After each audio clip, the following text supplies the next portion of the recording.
우리 제가 기도하고 함께 하나님의 말씀 나누도록 하겠습니다. 기도하겠습니다. 살아계신 하나님, 오늘도 하나님 예배합니다. 영과 진리로 예배하는 자를 찾으신 하나님, 오늘 우리의 힘과 능력이 아닌 우리를 위해서 마땅히 이 땅에 오셔서 십자가를 지신 예수 그리스도의 그 보혈을 의지하며 예배합니다. 또한 하나님, 우리의 영으로 예배하는 것이 아니라 오늘도 진리의 영이신 성령님을 초청합니다. 하나님이 영이시니 하나님을 예배하는 자는 영과 진리로 예배할지라 말씀하신 대로 오늘도 우리가 우리의 힘과 노력이 아닌 영과 진리로 예배하는 예배 되게 하시고, 이 예배의 놀라운 은혜와 은총이 하나님과 하나 되는 놀라운 역사가 일어나는 시간들 되게 해주시고, 오늘 우리가 예배할 때에 참 자유함과 안식이 충만할 수 있도록 인도하여 주시옵소서. 비록 우리의 삶이 광야 같을지라도 거기에 하나님 함께 하시니 그 광야에서 하나님을 노래하고 예배하게 하시고, 때로는 우리의 삶이 사망한 음침한 골짜기 같을지라도 그 골짜기 한복판 그 깊은 사망의 어둠 가운데서 하나님을 예배할 수 있는 예배자 되게 하여 주시고, 때로는 폭풍 가운데도 잠잠하게 주님을 바라볼 수 있는 은혜와 안식을 허락하여 주시옵소서. 하나님, 우리 성도들 각자의 삶 속에서, 그 고단한 삶 속에서 시간과 하나님 그렇게 공간을 구별해서 하나님 앞에 예배합니다. 하나님, 우리 성도들이 지금 거하는 모든 시공간에 하나님의 창조의 섭리와 질서들이 이루어지게 하여 주시옵소서. 주님께 모든 것들을 맡기며 사랑하신 예수 그리스도로 간절히 기도했습니다. 아멘. 우리 시간 다 같이 하나님의 말씀 나누도록 하겠습니다. 저희 공동체가 나눌 하나님의 말씀은 제가 여러분들한테 다 보내드렸는데요, 시편 112편입니다. 시편 112편 말씀을 우리 함께 나누도록 하겠습니다.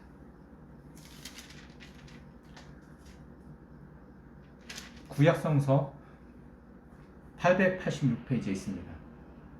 제가 본문 메시지 봉독하도록 하겠습니다. 할렐루야.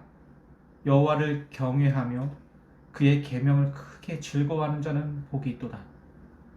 그의 후손이 땅에서 강성하며 정직한 자들의 후손에게는 복이 있으리로다. 부와 재물이 그의 집에 있으며 그의 공의가 영구히 서 있으리로다.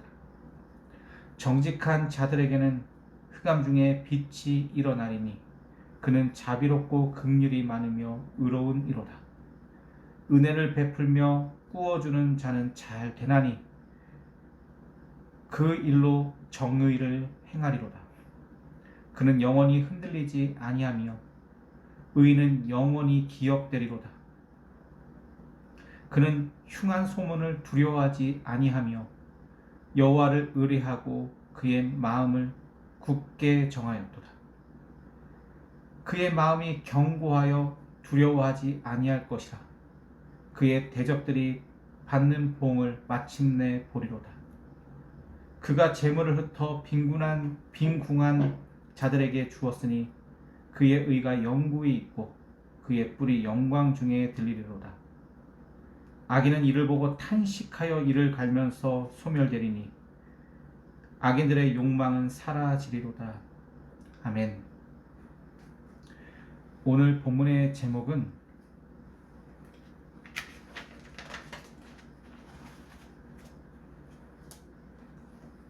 정직한 자는 이들이란 제목으로 함께 하나님의 말씀 나누도록 하겠습니다. 오늘 본문의 제목은 정직한 자는입니다. 정직한 자는. 여러분은 정직이라는 말을 들으면 이 정직이라는 것은 무엇이라고 생각하십니까? 또한 여러분들은 정직하다라는 그 의미는 어떤 열매를 맺는다라고 생각하십니까? 여러분, 정직이 무엇입니까? 정직. 혜성이는 정직하다는 게 무슨 말인 것 같아요? 진실한 거요. 진실한 건 또 어떤 말이에요? 정직한 거. 정직한 게 진실한 거고 진실한 게 정직한 거예요? 네. 혜성이는 정직하고 진실한 삶을 살고 있어요? 그럴 거예요. 그럴 거예요. 근데 잘 안 돼요? 네. 왜 잘 안 돼요? 그러게요. 그러게요. 여러분들은 정직하다, 진실하다 그 말을 어떻게 생각하십니까? 오늘 본문에 보면은 정직한 자들의 후손이 복이 있다라고 이야기합니다. 정직한 사람들. 과연 이 하나님의 말씀이 이야기하는 정직하다라는 것은 무엇일까요? 여러분, 정직의 반대를 보통 거짓이라고 이야기합니다. 그래서 거짓된 삶을 살지 않는 것, 거짓말하지 않는 삶이 정직한 삶이라고 사람들은 생각해요. 여러분, 말씀의 이 정직하다라는 뜻은 야샤르라는 히브리어입니다.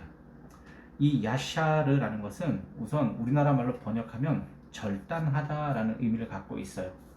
그러니까는 옳지 않은 것을 잘라내다라는 의미를 갖고 있습니다. 잘못된 것을 완전히 제거하다라는 의미를 갖고 있어요.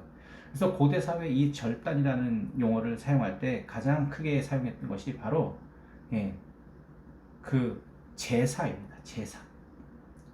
나의 죄를 대신해서 어떤 재물이 죽을 때 나의 죄가 절단되는 의미를 가지고 있어요. 그것이 바로 야사르입니다. 정직하다라는 의미는 하나님 앞에 나아가 참회하다라는 의미를 갖고 있어요.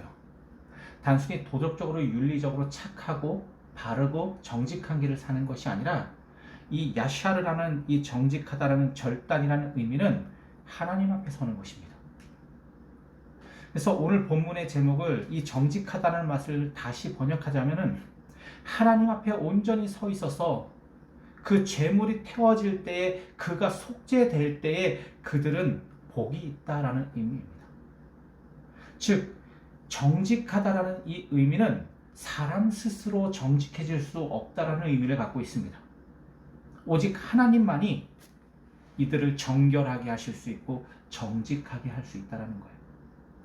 나의 힘과 나의 노력과 나의 의로 우리는 정직해질 수 없습니다. 정결해질 수도 없어요. 그러나 하나님이 하시면 우리가 정직해지고 정결해질 수 있습니다. 여러분, 시편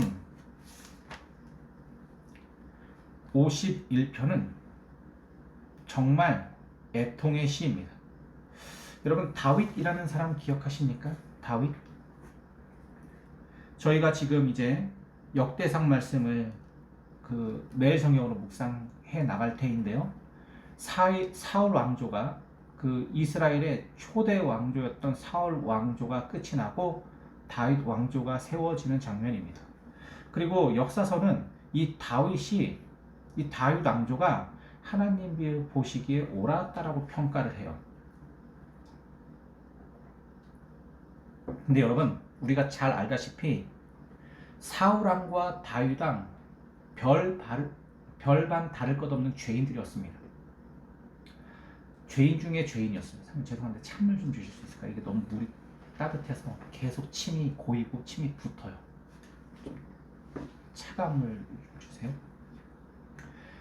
다윗과 이 사울은 똑같은 죄인이었습니다. 아마 죄를 범한 목록을 적는다면 사울보다 다윗이 훨씬 더 많은 죄를 범했습니다. 훨씬 더 사람도 많이 죽였고요. 특히 음란한 문제에 있어서는 다윗이 사울을 완전히 능가했습니다. 여러분, 다윗은 음란한 왕 중에 대표자였습니다. 그리고 그 다윗을 그대로 본받은 솔로몬은 더했습니다.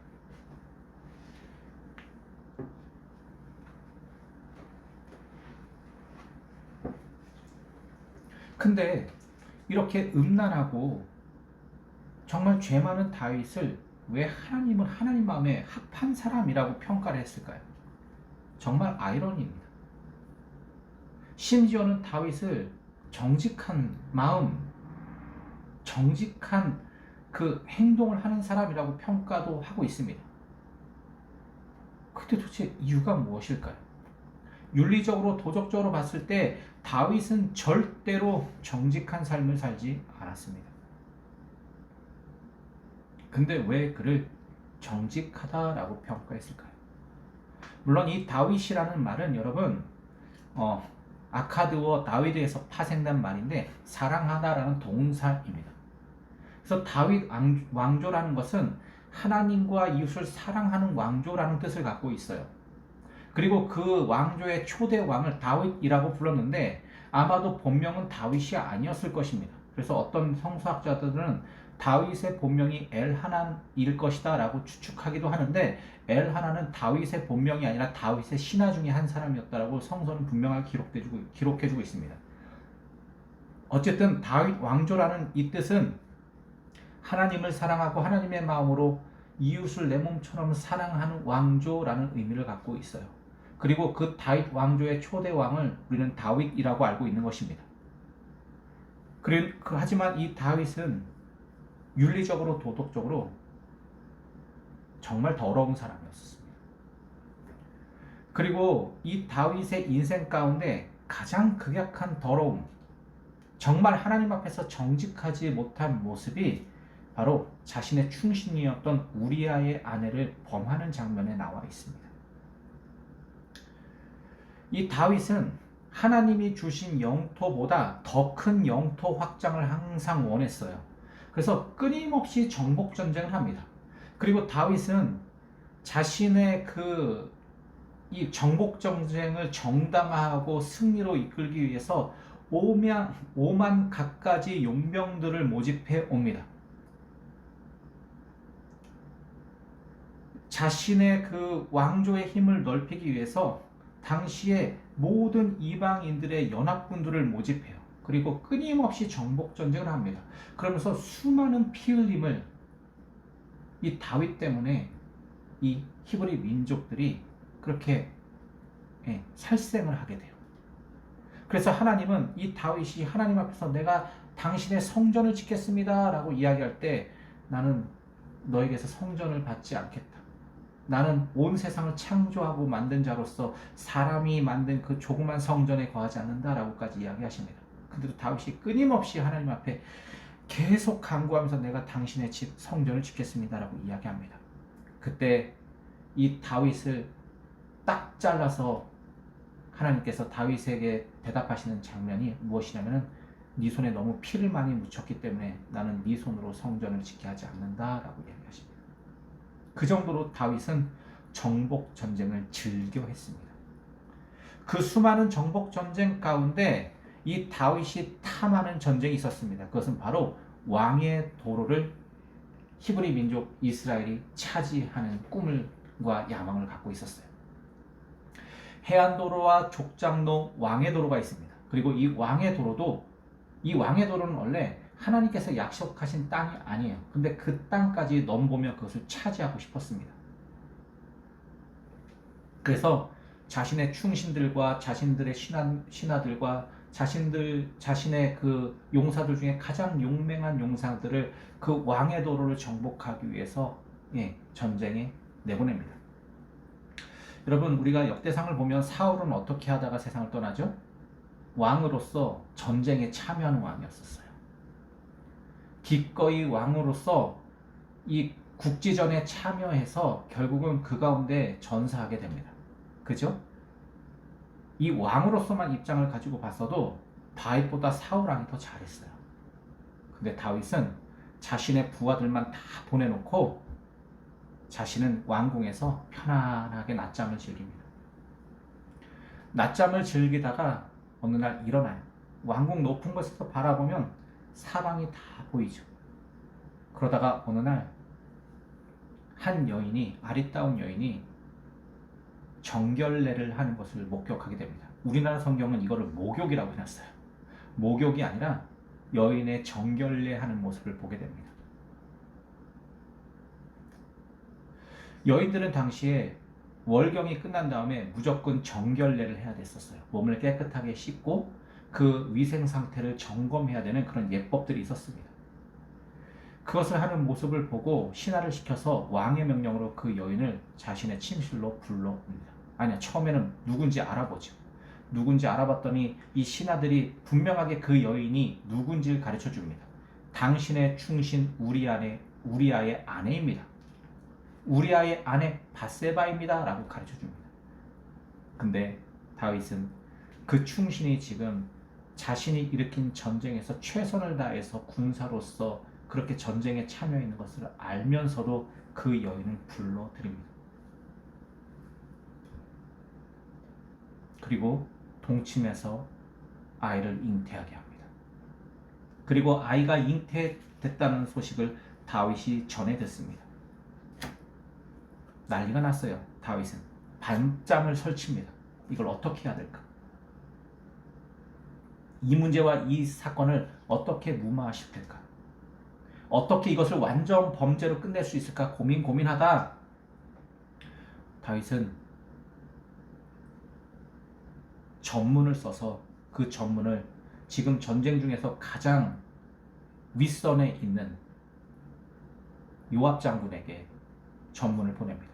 그 전문의 내용은 우리아를 콕 집어서 그 우리아를 전쟁의 가장 최선봉에 서게끔 하라라는 것이었어요.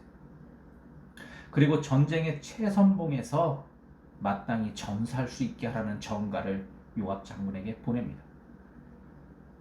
그리고 요압 장군은 왕의 명이기 때문에 그 전문을 받고 그대로 해서 우리아가 세상을 떠나게 됩니다.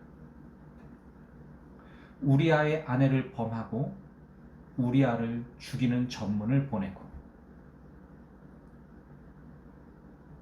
그렇게 다윗은 완전 범죄를 꿈꿨습니다. 여러분 이 내용 잘 아시죠? 그리고 다윗에게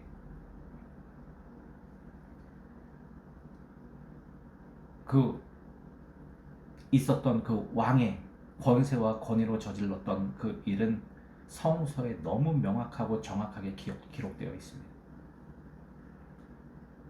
다윗은 간접적으로 그렇게 우리아를 죽여놓고 우리아가 죽었다는 소식을 듣고 아마 안도의 한숨을 내쉬면서 기뻐했을 것입니다. 왜냐하면 이거 합법적으로 남편이 세상을 떠난 과부를 취하는 것은 당시에 문화적으로 성서적으로도 옳았기 때문입니다. 자신의 범죄를 옳은 일로 만들기 위해서 자신의 충신을 의도적으로 죽였습니다. 여러분 정직합니까? 정직합니까? 이런 다윗이 왜 10왕줄 가운데 왕들을 평가하는 기준이 될까요? 이해가 되지 않습니다. 말도 되지 않아요. 지금 지금 이 시대에 이런 일이 일어난다? 말도 되지 않는 일입니다.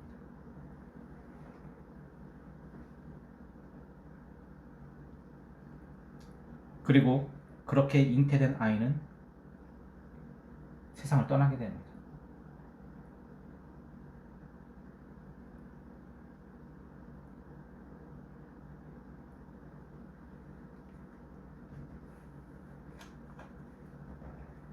그리고 나중에 다윗이 나단 선지자가 찾아와 이 다윗이 한 모든 일을 하나님이 보고 계셨다고 나단 선지자가 책망합니다. 고을에 어떤 부자는 양이 많았고 그 같은 고을에 정말 가난한 한 사람이 있었는데 그 사람은 양이 한 마리뿐이 없었다. 근데 이 부자가 그 한 마리뿐이 없는 양을 빼앗아다가 자기 거로 만들고 그를 압제했다. 그러면 왕으로서 이 부자를 어떻게 해야 되겠느냐? 다윗이 노발대발해요. 노발대발하면서 나단 선지에게 그런 자는 죽여야 된다라고 이야기합니다. 근데 나단 선지자가 그때 그 사람이 바로 당신이고 당신이 몰래 한 그 모든 것들을 하나님이 보셨다라고 이야기합니다. 그때 다윗이 침상에 엎드려 회개하기 시작합니다. 그 회개의 기도문이 바로 시편 51편 말씀입니다. 제가 시편 51편 말씀을 좀 읽어보겠습니다. 다윗의 시, 인도자를 따라 부르는 노래. 다윗이 밧세바와 동침한 후 선지자 나단이 그에게 왔을 때, 하나님이여 주의 인자하심을 따라 내게 은혜를 베푸시며 주의 많은 긍휼을 따라 내 죄악을 지워 주소서. 나의 죄악을 맑게 씻기시며 나의 죄를 깨끗이 제하소서. 물은 나는 내 죄가를 아오니 내 죄가 항상 내 앞에 있나이다. 내가 주께만 범죄하여 주의 목전에 악을 행하였사오니 주께서 말씀하실 때에 의로우시다 하고 주께서 심판하실 때에 순전하리다 하리이다. 내가 죄악 중에서 출생하였으며 어머니가 죄 중에서 나를 잉태하였나이다. 보소서, 주께서는 중심이 진실함을 원하시오니 내게 지혜를 은밀히 가르치시리이다. 우슬초로 나를 정결하게 하소서. 내가 정하리이다. 나의 죄를 씻어 주소서. 내가 눈보다 희리이다. 내가 즐겁고 기쁜 소리를 들려주시사. 내게 즐겁고 기쁜 소리를 들려주시사. 주께서 꺾으신 뼈들도 즐거워하게 하소서. 주의 얼굴을 내 죄에서 돌이키시고 내 모든 죄악을 지워주소서. 하나님이여 내 속에 정한 마음을 창조하시고 내 안에 정직한 영을 새롭게 하소서. 여러분, 여기서 말하는 이 정직한 영이라는 것이 바로 아샤르, 정직이라는 단어입니다. 내가 정직할 수 없어요. 내 스스로 나는 결단코 정결한 능력을 갖고 있지 않습니다. 그러나 하나님의 영이 나를 정결하고 정직하게 할 수 있다는 고백, 이 야샤르가 바로 정직이라는 의미입니다. 큰 죄를 저지른 다윗이 하나님 앞에 나아가 울며 회개하며 나 같은 죄인을 하나님이 하실 수만 있다면 야샤르 해주십시오. 절단해 주십시오. 죽어도 좋사오니 하나님이 하실 수 있다면 나의 죄악들을 절단해 주십시오. 여러분, 예배라는 것은요, 절단하는 것입니다. 제가 여러분께 시편 112편 말씀과 함께 임내라는 찬양을 다 보내드렸습니다. 임내 어떻게 불러, 혜성아? 우리 모두 예배하는 자예요. 우리 모두 예배하는 자 되어 영과 진리로 주를 예배하자. 예배한다는 것은 절단되는 것입니다. 구약의 제사도 그렇고요, 지금의 예배도 절단되는 것입니다. 나 대신 죽어야 될 속죄물이 죽음으로 말미암아 나의 죄가 절단되는 거예요. 예수 그리스도께서 십자가에서 십자가를 지심으로 말미암아, 그 은혜로 말미암아 나의 죄악들이 절단되는 것입니다. 그래서 오늘도 하나님께서 예배하는 자를 찾으시는데 그 예배하는 자들은 영과 진리로 예배해야 하는 것입니다. 그게 바로 정직한 것입니다. 즉, 이 야샤르는 예배와 관련된 단어입니다. 우리가 어떻게 정직해질 수 있느냐? 하나님 앞에 예배할 때 하나님의 영이 우리를 정결하게 한다는 의미입니다. 이것은 우리의 힘, 어떤 도덕과 윤리적인 능력으로 가능한 것이 아닙니다. 오직 하나님을 예배할 때 우리는 정직해질 수 있는 것입니다. 그리고 이 야샤르의 두 번째 의미는 곧은 마음이라는 뜻을 갖고 있습니다. 즉, 두 마음을 품지 않는다라는 거예요. 고대 사회는 여러분, 인체의 장기 중에 두 개를 가지고 있는 이 신장을 마음이라고 생각했습니다.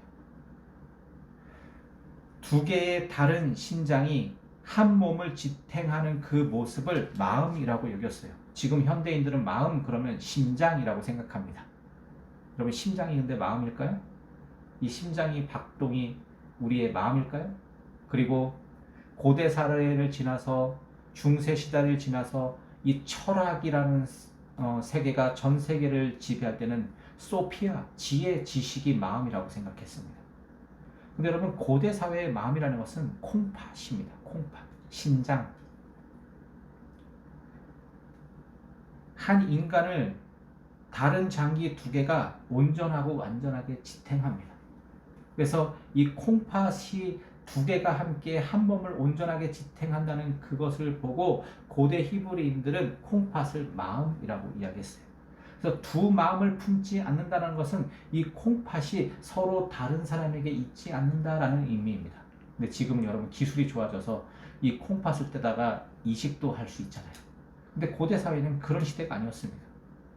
이 콩팥이 떨어져 나갈 수가 없는 거예요. 이 사람 몸에서. 그래서 두 마음을 품지 않는다는 것은 이 콩팥이 하나는 하나님을, 하나는 세상을 사랑할 수 없다라는 의미입니다. 고든 마음, 이 마음은 이 콩팥이 온전히 한 몸을 지탱하는 것을 의미하듯이 우리가 하나 되어 하나님을 온전히 예배하고 송축한다는 의미를 갖고 있습니다. 그래서 이 정직하다라는 첫 번째 의미는 절단하다라는 의미이며 두 번째 의미는 고든 마음이라는 의미를 갖고 있는 것입니다. 여러분, 시편 51편 말씀 10절부터 제가 다시 읽어보겠습니다. 하나님이여, 내 속에 정한 마음을 창조하시고 내 안에 정직한 영을 새롭게 하소서. 나를 주 앞에서 쫓아내지 마시며 주의 성령을 거두지 마소서. 주의 구원의 즐거움을 내게 회복시켜 주시고 자원하는 심령을 주사 나를 붙드소서. 그리하면 내가 범죄자에게 주의 도를 가르치리니 죄인들이 주께 돌아오리이다. 하나님이여, 나의 구원의 하나님이여, 피 흘린 죄에서 나를 건지소서. 내 혀가 주의 의를 높이 노래하리이다. 주여, 내 입술을 열어 주소서. 내 입이 주를 찬송하며 전파하리이다. 주께서는 제사를 기뻐하지 아니하시나니 그렇지 아니하면 내가 드렸을 것이라. 주는 번제를 기뻐하지 아니하시나이다. 하나님께서 구하시는 제사는 상한 심령이라. 하나님이여, 상하고 통회하는 마음을 주께서 멸시하지 아니하시리이다. 주의 은택으로 시온의 선을 행하시고 예루살렘 성을 쌓으소서. 그때에 주께서 의로운 제사와 번제와 온전한 번제를 기뻐하시리니 그때에 그들이 수소를 주의 제단에 드리리이다. 자, 이래서 다윗이 정직하다라는 평가를 받는 것입니다. 그 죄악 가운데 죽음을 무릅쓰고 하나님 앞에 나아갔다라는 거예요.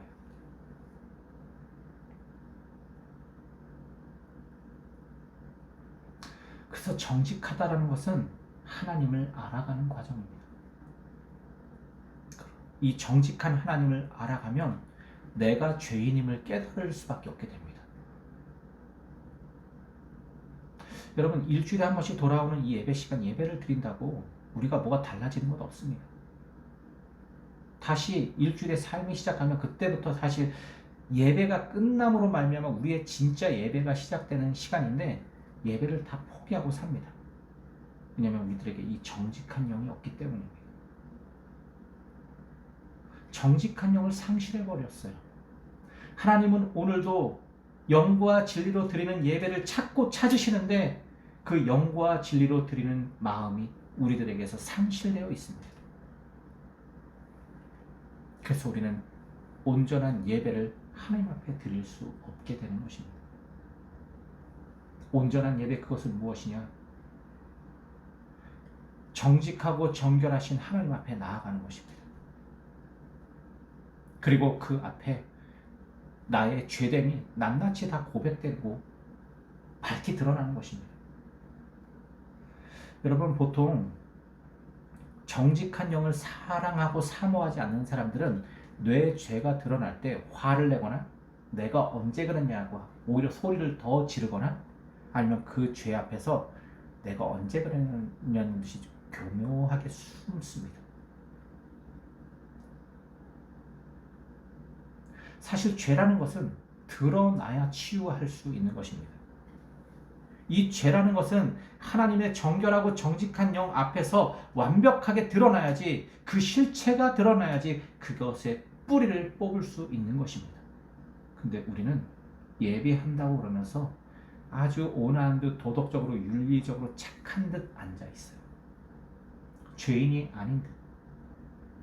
나는 구원받은 사람이야 라는 어쩌면 그 교만함으로 앉아 있어서 예수님의 십자가의 그 정직함이, 그 정결함이 우리를 통치할 수 없는 것일 수 있습니다. 사랑하는 성도 여러분, 오늘 우리는 정직한 영을 구해야 할 때입니다. 진심으로 하나님의 성령, 그 정직한 영에 사로잡힌 삶을 살아가는 사람들은 시편 120편 오늘 본문과 같은 축복을 받습니다. 여러분, 부자 되고 싶으십니까? 부자 되는 길을 시편 112편이 명확하고 정확하게 가르쳐 줍니다. 할렐루야, 여호와를 경외하며 그의 계명을 크게 즐거워하는 자는 복이 있도다. 그의 후손이 땅에서 강성하여 정직한 자들의 후손에게 복이 있으리로다.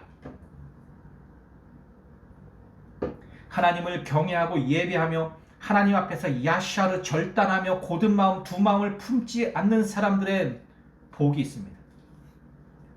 여러분, 복이라는 것은 이 바라크라고 이야기하잖아요. 하나님 앞에 완전히 엎드릴 줄 아는 것입니다. 겸손한 자세로 완전히 엎드리는 거예요. 복이라는 것은 여러분, 재정이 많은 것, 물질이 많은 것, 건강한 게 복이 아닙니다. 복이라는 것은 오늘도 하나님을 아는 것입니다. 그렇게 하나님을 경외하고 하나님을 알고 하나님을 크게 즐거워하는 자들은 복이 있도다. 그의 후손이 땅에서 강성하며 정직한 자들의 후손에게 복이 있으리로다. 그래서 하나님을 아는 사람들, 하나님 앞에 이 야샤르 할 줄 아는 사람들이 바로 복이 있다라는 거예요. 그런 복된 사람들은 어떤 축복이 있느냐? 3절에 부와 재물이 그의 집에 있으며 그의 공의가 영구히 서 있으리로다. 자, 하나님을 알고 하나님 앞에서 정직한 사람들은 하나님께서 부와 재물을 채우신대요. 그리고 아주 중요한 거, 이 부와 재물 속에 하나님의 공의가 들어있대요. 이게 무슨 말일까요? 여러분, 부와 재물이라는 것은 뭐예요, 여러분? 이 물질이라는 것은 무엇입니까? 나를 부유하게 하는 이 물질의 본성은 뭐예요? 나를 더 부유하게 하는 것입니다. 그래서 현대사회에도 부자라는 것은 이 물질이 많은 사람들 아닙니까? 그죠? 근데 문제는 거기에 하나님의 공의가 없는 물질을 우리가 갖고 있다는 것입니다. 그냥 나만 배부르고 나만 부자가 되면 돼요. 근데 하나님이 기뻐하시는 부는 무엇이냐? 하나님이 주신 그 물질과 그 부유함을 하나님의 공의로 다스릴 수 있는 사람들이에요. 이것이 바로 정직한 사람들, 야샤르 절단하며 고든 마음을 갖고 있는 사람들입니다.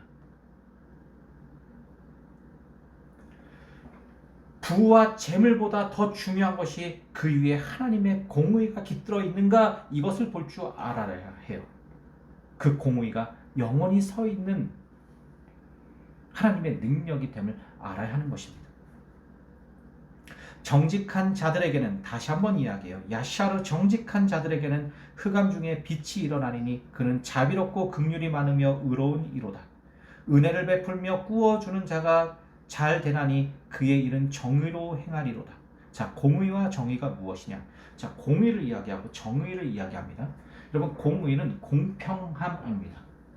여러분, 하나님이 공평하십니까? 특별히 부와 재물에 대해서 하나님은 공평하십니까? 절대로 공평하지 않습니다.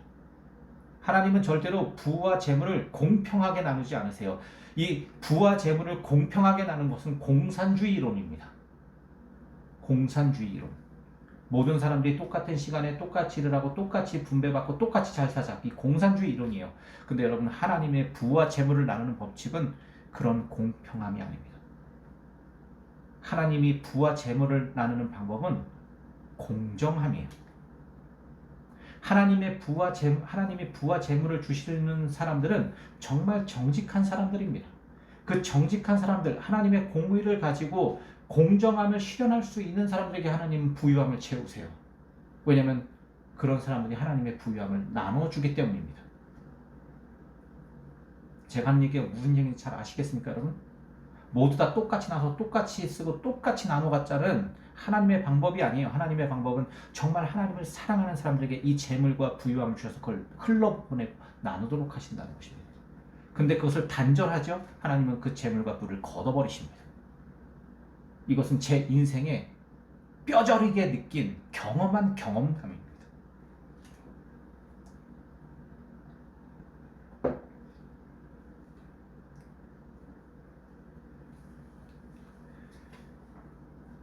이 공의는 반드시 정의가 드러나게 되어 있습니다. 여러분, 공의와 정의가 무엇입니까? 제가 예전에도 이야기했는데요. 이런 거예요. 혜성이가 어느 날 나가서 친구들과 치고받고 싸우고 돌아왔습니다.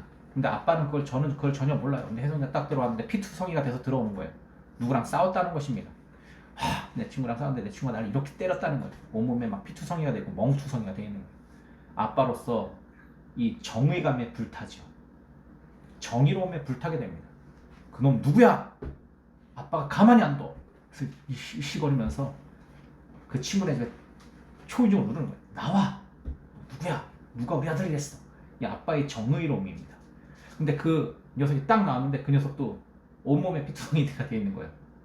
근데 정의로운 아빠는 어떻게 해요? 내 자신 편만 듭니다. 내 자식 입장만 내세워요. 이런 이게 정의예요. 근데 공의로운 사람들은 어떻게 하느냐? 딱 보고 서로 치고받고 싸운 것을 알아야 돼. 진짜 정의로운 사람들은 너도 같이 했잖아. 서로 화해해. 누가 친구들끼리 이렇게 해. 서로 잘못한 것이야. 너희들 화해하고 더 친밀하고 친밀하게 지내. 라고 말해줄 수 있는 것이 공의입니다. 그렇게 하나님은 정직한 사람들에게 하나님의 공의와 정의로 보살피시면서 부와 재물을 주십니다. 그리고 이 부와 재물을 가진 사람들은 하나님의 정의와 공의가 있기 때문에 이것을 자신만 가지고 사용하고 자신의 배를 채우는 데 사용하는 것이 아니라 이것을 자연스럽게 흘려보냅니다. 6절 말씀입니다. 그는 영원히 흔들리지 아니하며 의인은 영원히 기억되리로되. 그리고 이렇게 사는 인생을 사는 사람들은 기억됩니다. 첫 번째 하나님께 기억되고 두 번째 사람들에게 기억됩니다. 세상이 기억해요. 제가 여러분이 캐나다에서 굉장히 재밌는 일이 있었습니다. 저희들이 중고 자동차가 정말 필요했어요. 그래서 중고 자동차를 찾으러 엄청나게 돌아다녔습니다.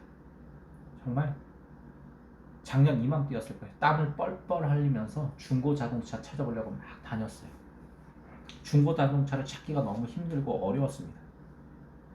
여기는 한국보다 중고 자동차가 훨씬 더 비싸고 그 다음에 뭐 세금이며 이런 것들이 한국보다 훨씬 더 비쌉니다. 그래서 한국과 같은 똑같은 중고차를 여기는 몇 배를 더 주고 사야 되는 거예요. 그러다가 어느 날 여기 GM이라는 매장에 제 아내와 제가 들어갔습니다. 근데 거기 걸스라는 중고차 매장에서 일하시는 분이 계셨어요. 성실성의껏 우리를 다 이렇게 가르쳐 주더라고요. 그래서 그 명함을 받아갖고 왔습니다. 근데 이 걸스 가프라는 이름이 너무 생소하고 신기해서 제가 혹시나 해서 인터넷에 다 찾아봤어요. 근데 걸스라는 성을 가진 한 할아버지의 이야기가 나오더라고요. 이 할아버지께서 이 지역사회에서 엄청나게 아름다운 일들을 많이 하다가 세상을 떠나셨어요. 그래서 이 할아버지의 장례를 이 지역사회가 치러준 것입니다. 이 지역사회 장으로 장례가 치러진 한 할아버지의 글을 보게 됐는데 거기 신문 기사에 아들들의 이름이 쭉 나오는데 제가 명함을 받은 그 이름과 똑같은 이름이 거기에 기록되어 있는 거예요. 그래서 저는 직감적으로 생각했습니다. 이 할아버지가 우리가 만났던 중고차 딜러분의 아버지일 것이다 라고 생각했습니다. 그리고 다시 그분을 만날 날이 있었어요. 그래서 중고차를 사기 위해서 다시 한번 매장에 방문했을 때 제가 그 신문 기사를 스크랩 갖고 가서 혹시 이 사람 압니까? 라고 그 중고차 딜러에게 물어봤습니다. 근데 갑자기 이 중고차 딜러분이 얼굴을 탁 가리면서 깜짝 놀라면서 너가 나의 아버지를 어떻게 알아? 그러시는 거예요. 왜 했냐면 저는 이 명함 하나를 보고 그냥 스쳐 지나지 않고 이분이 누굴지 너무 궁금했어요. 그래서 이분에 대해서 알고 싶었습니다. 그래서 찾아봤어요.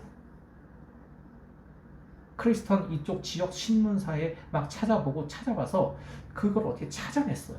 아마 하나님의 영의 도움이었겠죠. 그리고 지금도 저는 그분과 친구로 지내고 있습니다. 저보다 연세가 훨씬 많으신데 저랑 친구처럼 지내요. 그리고 또 하나의 일이 있었습니다. 제가 여러분 제임스 할아버지 이야기를 해드렸을 거예요. 이 제임스 할아버지가 저희 아들을 너무 예뻐합니다. 볼 때마다 뭐 선물을 주시고 오면 반가워서 어쩔 줄 몰라 하시고, 제가 이제 아이들을 학교 스쿨버스를 태워주고 돌아오는데 제임스 할아버지가 저 멀리서 저를 손짓하면서 막 부르는 거예요. Say, come here 하고 저를 부르는 거예요. 갔습니다. 갔더니 이러시는 거예요. 내가 올해 72살이야. 72살. 사람 웬만큼 볼 줄 알아. 수많은 사람을 만나봤어. 너의 정체가 뭐냐라고 물어보는 거예요, 저한테. 이게 무슨 소리지? 무슨 소리지? 너 그냥 여기서 식당에서 일하는 사람 아니지? 그러는 거예요. 그래서 이게 무슨 소린가? 그랬더니 이 할아버지 그런 거예요. 내가 볼 때 너는 분명히 종교 쪽이나 철학 쪽에서 일하는 사람 같아. 한국에서도 뭐 했어? 라고 저한테 물어보는 거예요. 그래서 아직까지 목사라는 말은 안 하고 이 할아버지가 왜 이런 얘기를 나한테 하나? 라고 궁금해하면서 들어왔습니다. 근데 여러분, 제가 이렇게 사는 이유는 늘 하나님의 정직한 야샤르를 구하기 때문입니다. 하나님 앞에 야샤르를 구하면서 하나님, 저는 죄인입니다. 그러나 하나님의 정직한 영이 저를 사로잡아 주시면 나 같은 죄인이 하나님의 의와 하나님의 그 거룩함을 바랄 수 있는 하나님의 형상이 될 수 있습니다. 매일매일 그렇게 기록하며 적습니다. 그리고 저는 이분들에게 무엇을 해준 게 아닌데 이분들은 저희들을 사랑해 줍니다. 그래서 여러분, 이렇게 정직한 영을 구하면서 살아가는, 이 야샤르를 구하면서 살아가는, 하나님의 형상됨을, 하나님의 거룩함을 구하면서 살아가는 사람들은 7절 말씀, 그들은 흉한 소문을 두려워하지 아니합니다. 여러분, 세상 매스컴 뉴스만 보십시오. 얼마나 흉흉한 소식들이 가득합니까? 뉴스에서 여러분 활기차고 아름답고 밝은 것들 보도합니까? 맨날 시청률을 올릴 수 있는 과격하고 폭력적이고 이간질하고 서로 그냥 상대방 무릎 꿇는 뉴스들만 계속 보도하잖아요. 그리고 그것을 보면서 우리는 아무렇지도 않게 그런 매스컴에 휩싸여 있고. 근데 여러분, 하나님의 마음을 아는 사람들은 그런 흉흉한 소식을 두려워하거나 놀라워하지 않아요. 왜냐하면 이 세상을 이끌어가는 분이 하나님이심을 알기 때문입니다. 그런 흉흉한 소식들이, 그 흉흉한 세상의 문화와 문명들이 세상을 절대로 이끌어가지 않습니다. 하나님의 의와 공의와 정의와 이 하나님의 정직한 야샤르가 세상을 이끌어가는 것입니다. 사랑하는 성도 여러분, 분명하고 똑똑하게 기억하십시오. 오늘도 정직하신 성령께서 우리를 인도해 가는 것입니다. 우리의 생각과 우리의 교만과 우리의 어리석음과 우리의 죄와 우리의 허물들이 나의 인생을 이끌어가는 것이 아니라 그 모든 것을 십자가에서 단 한 번에 해결하시고 절단하시고 나를 하나님의 자녀로서 견인하신 그 그리스도의 보혈의 십자가가 우리를 견인하며 이끌어가는 것입니다. 이것이 바로 정직하다라는 의미예요. 야샤르입니다. 그는 흉한 소문을 두려워하지 아니하여 여호와를 의뢰하고 그의 마음을 굳게 정하였도다. 여러분, 자, 야샤르, 정직한 사람들이 받는 복이에요. 하나님을 마음에 품는 사람들이 받는 복이에요. 우선 그들에게는 하나님의 정의와 공의가 임합니다. 그리고 하나님께서 그들에게 부와 재물을 쏟아내십니다. 그리고 그들은 그것을 흘려보냅니다. 절대로 고여놓지 않아요. 흘려보냅니다. 여러분, 저희 교회 공동체는 물된 동산 교회입니다. 물된 동산 교회. 흐르는 샘물을 끊임없이 흘려보내는 공동체입니다. 하나님의 거룩하신 은혜와 은총들을 끊임없이 흘려보내는 공동체입니다. 우리는 그렇게 살아가야 하는, 살아내야 하는 성도들인 것입니다. 그의 마음이 견고하여 두려워하지 아니할 것이라. 그의 대적들이 받는 봉을 마침내 보리로다. 이 하나님의 정직한 이 야샤르를 따라가는 인생들, 그 거룩한 성령과 우리 주 예수 그리스도의 보혈에 잡힌 성령과 예수 그리스도의 보혈에 사로잡힌 성도들은 결단코 이 세상이 만들어 놓은 거짓과 음란과 탐욕의 문화에 휩쓸려가지 않습니다. 그리고 결국은 그 세상이 하나님 앞에 심판받는 것을 반드시 보게 될 것입니다. 제가 저번 주에 얘기했던 철기 문명이 만든, 돈의 문명이 만든 세상에 우리는 휩싸이지 않습니다. 왜냐하면 우리가 바라보는 것은 오늘도 정직한 영을 우리들에게 허락하시는 하나님을 바라보기 때문입니다.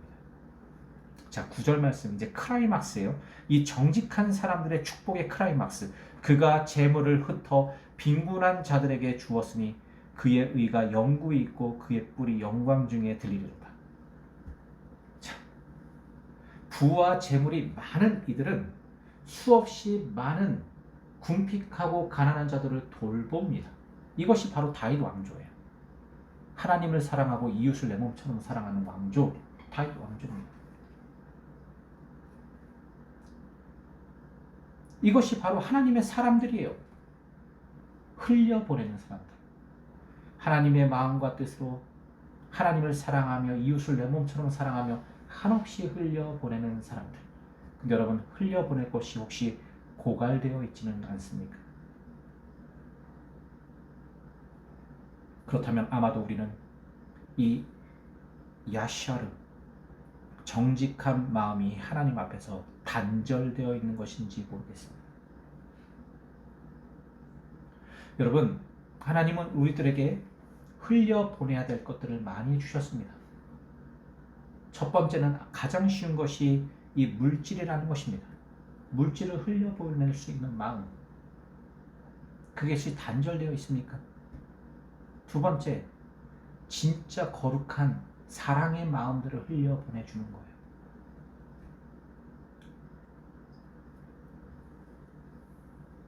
사랑의 마음들을 흘려보내주는 것입니다. 비록 그들이 나를 욕하고 손가락질하고 비방해도 끊임없이 그런 사람들에게 더 사랑해, 더 사랑해, 더 사랑해 마음을 흘려보내주는 거예요. 비록 그분이 나의 사랑을 외면하고 받지 않더라도 또 흘려보내주는 것입니다. 언젠가는 하나님께서 역사할 것을 기대하며 그렇게 흘려보내는 것입니다.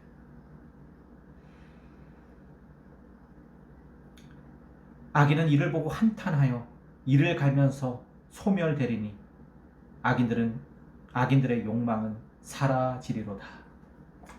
여러분, 이 악인들은 똑같이 정직한 사람들처럼 부와 재물을 갖고 있는 사람들입니다. 근데 이 부와 재물을 갖고 있는 악인들은 정직한 사람들이 흘려보내는 그 아름다운 것들을 보면서 이를 갈면서 멍청한 놈들, 아우 저 바보들. 근데 그들이 하나님 앞에서 반드시 망하고 한탄하며 소멸된다라고 시편 112편은 우리들에게 가르쳐주고 있습니다. 여러분, 자 보십시오. 제가 오늘 정직함에 대해서 함께 나눴습니다. 야샤르에 대해서 나눴는데 여러분 정직하십니까? 아니면 소멸되어 마땅한 악인과 같은 한탄함과 이를 가는 이 욕망으로 가득합니까? 여러분은 전자입니까? 후자입니까? 사모님은 전자세요? 후자세요? 사모님 안에 있는 거룩한 성령께서 역사하시고 그 성령의 소중함과 아름다움들을 차고 넘치게 흘려보내고 있습니까? 그 대상은 누구입니까? 하나님이 주신 거룩한 눈빛과 입술로 한없이 치근한 눈빛으로 누군가를 바라보며 그를 향해서 아름다운 말들을 흘려보내고 있습니까? 제가 저번 주에 이야기해드렸던 것처럼 예수님께서 자신을 십자가에 못 박게 하기 위한 수많은 사람들을 치근히 바라보셨던 그 눈빛, 그 음성, 그 마음, 그 몸짓을 우리가 배우고 있습니까? 여러분, 우리는 배워야만 합니다. 왜냐하면 우리는 정직한 사람들이기 때문입니다. 우리는 하나님을 아는 사람들이기 때문입니다. 우리는 하나님 앞에서 이 죄에 대해서 분명하게 절단된 사람들이며 우리는 하나님 앞에서 두 마음을 품지 않는 사람들이기 때문에 우리는 반드시 이 정직함을 배워야 합니다. 이 정직함은 하나님이 세우시는 하나님의 나라이며 뜻이며 하나님의 마음인 것입니다. 말씀을 정리하고 마치도록 하겠습니다. 여러분, 정직하다라는 이 말은 야샤르라는 히브리어인데 이 야샤르는 첫 번째 절단하다라는 뜻을 갖고 있습니다. 두 번째는 두 마음을 품지 않는다라는 의미를 갖고 있습니다. 그래서 정직하다라는 것은 하나님 앞에 마음을 둔 사람들이라는 뜻입니다. 그렇게 하나님 앞에 마음을 둔 사람들은 하나님의 정직함이 그들을 채워가십니다.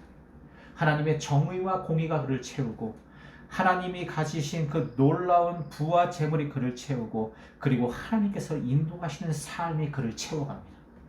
그래서 그 사람들의 삶은 흉한 소문을 두려워하지 않고 오직 하나님만 의뢰하고 마음을 하나님 앞에 굳게 정하며 살아갑니다. 세상에 엄청나게 아픈 더러운 정말 탐욕의 소식과 전쟁의 소문이 가득할 때에도 이 하나님의 사람들, 정직한 마음을 푸는 사람들은 그것을 결코 두려워하지 않습니다. 오직 하나님이 주실 언약, 그 약속을 바라볼 뿐입니다.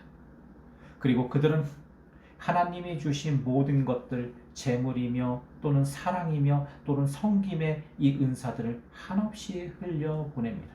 그의 인생이 다하도록 흘려보냅니다.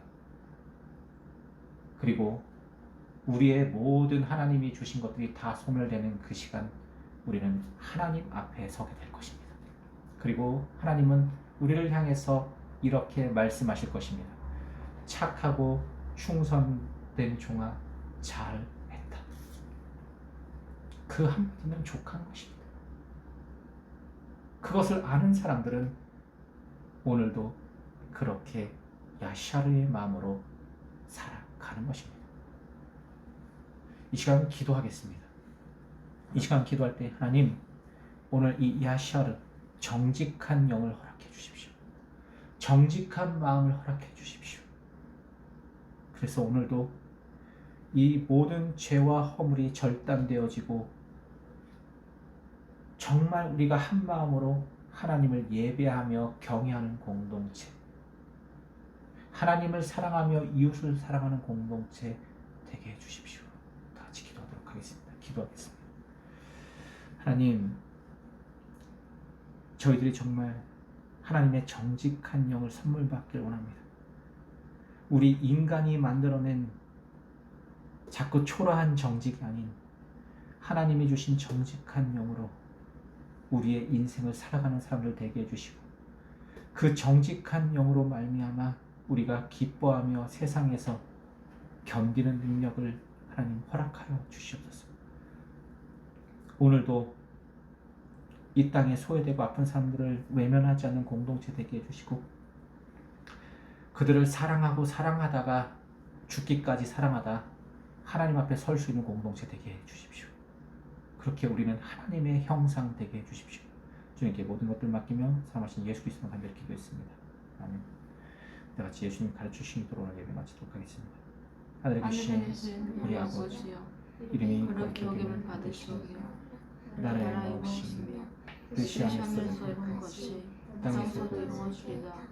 오늘날 우리에게로 말씀을 주시옵시고 우리가 우리에게 죄진 자를 사하주는 같이 우리의 죄를 사하주옵시고 우리를 시험을 들게 하지 마옵시며 여기서 구하옵소서. 나라와 권세와 영광이 아버지께 영원히 있사옵나이다. 아멘. 감사합니다. 예배 마쳤습니다. 여러분, 이번 한 주간 이제 여러분의 인생의 삶의 여정에서 이 야샤르를 실행해야 될 때입니다. 그것이 진짜 예배입니다. 주일날 한번 드리는 이 예배가 아니라 우리의 삶의 현장에서 아무도 보는 이 없을 때 내가 서 있는 그곳에서 내가 오늘도 하나님 앞에 서는 것, 그것이 예배임을 명심하면서 우리 살아가셨으면 좋겠습니다. 감사합니다. 예배 마쳤습니다.